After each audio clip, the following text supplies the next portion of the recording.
Donc retour dans cette deuxième partie consacrée à l'importation de textes dont la source provient d'un tableur Excel.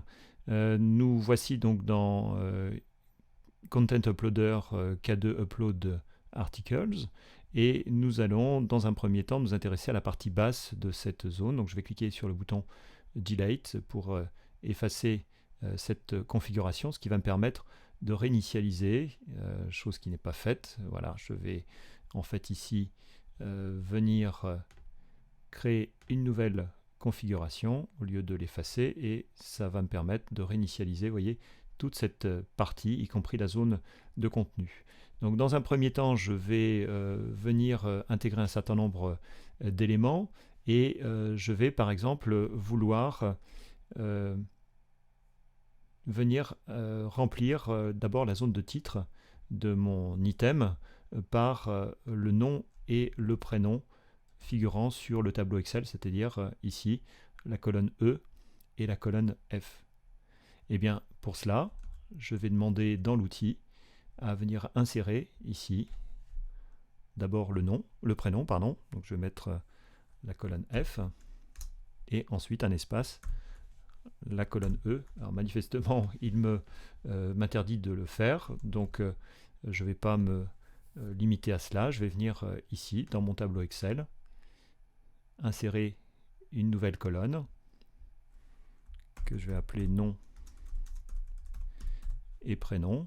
Alors nous allons faire un petit peu d'Excel en même temps et je vais venir insérer par le calcul l'association entre cette cellule, un espace, cette cellule. Voilà, donc là je viens d'associer le prénom et le nom. J'aurais dû faire l'inverse, donc j'ai bien mis le prénom et j'ai mis 2 fois le prénom. Donc je vais aller chercher le nom de famille, c'est-à-dire ici tout simplement E2. Donc je lui demande de recopier cette formule vers le bas et vraiment vers le bas. Voilà. Et donc vous voyez, par le calcul, j'ai utilisé la puissance de ce tableur pour pouvoir enregistrer ce que j'avais à enregistrer. Donc dernière modification a été apportée. Je vais lui demander tout simplement de renseigner le titre par la colonne G de mon tableau. Ensuite, eh bien, je vais pré-ranger mes articles, ou en tout cas le résultat de mon import, dans une catégorie gestion du personnel que j'ai créée pour l'occasion. Je vais ensuite lui demander de ne pas tenir compte de la première ligne, puisque cette première ligne va contenir les en-têtes de colonnes. Donc je vais pouvoir le faire par ce biais-là sans aucun souci. Je viens ensuite créer un alias qui sera à nouveau la colonne G, puisque je souhaite ici que ce soit le titre, donc l'association du prénom et du nom qui soit repris. Je vais ensuite, alors le cas échéant, vous voyez que si la catégorie avait été existante dans le tableau, j'aurais pu également sélectionner la colonne qui m'intéressait. Donc je n'ai pas ensuite d'autres fonctions. Si je vais venir activer ici l'article de façon automatique, je vais ensuite ne pas répondre qu'il s'agit d'articles spéciaux et ensuite je vais pouvoir m'intéresser justement au contenu. Ça veut dire que dans cette première zone, je vais pouvoir intégrer des renseignements plutôt généraux. Voilà, je vais mettre par exemple service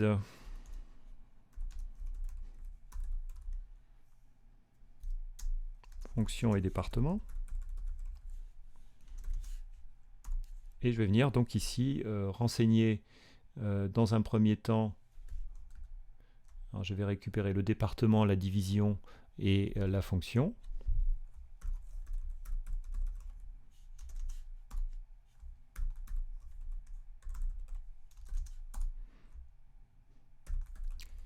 Et donc la fonction.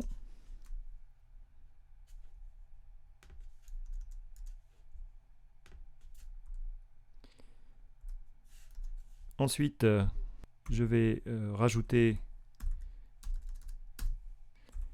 les détails concernant l'employé.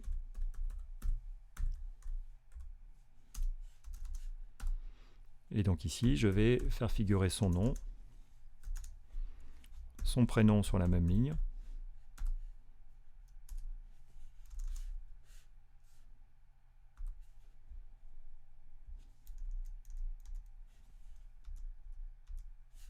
Voilà, c'est mieux comme ça.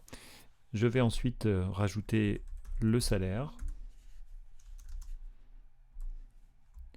la date d'embauche et la date de naissance. Je vais pouvoir enrichir le tout en disant par exemple que ce sont des éléments de type H2, ici pareil.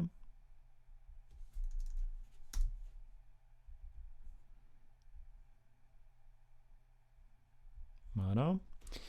Et ensuite, eh bien, je vais pouvoir par exemple graisser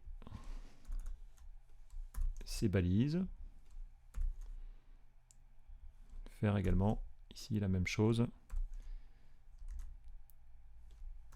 pour le prénom, pour le salaire, pour la date d'embauche et la date de naissance. Et bien ensuite, le plus dur est fait puisqu'il s'agit maintenant de venir récupérer les différentes colonnes, donc département en colonne A, division en colonne B, etc. Donc ABC pour les premières informations dont j'ai besoin. Et dans cette zone, il va falloir en fait saisir la référence de la colonne entre accolades ici. Alors que contrairement à l'étage au-dessus, nous avions sélectionné simplement et saisi simplement la valeur. Donc je vais ici mettre la colonne B, la colonne C. Alors j'ai mis une parenthèse à la place de l'accolade. Ensuite, je vais pouvoir y mettre le nom, qui est en colonne E, et F pour le prénom.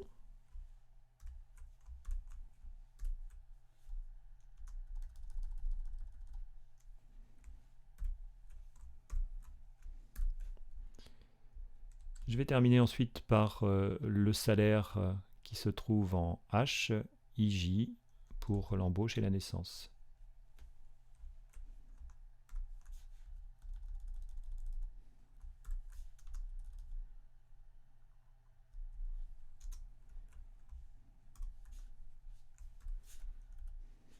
Donc je rajoute les accolades qui vont bien.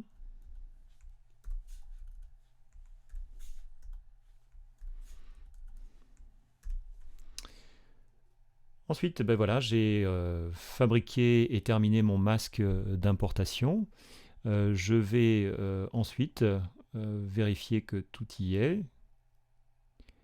Et une fois que tout y est, je vais pouvoir ici considérer que c'est un modèle que je veux conserver. Et donc, par exemple, lui donner le nom de personnel, mais ça pourrait être un tableau type que vous avez dans Excel. Donc je viens ici sauver cette config.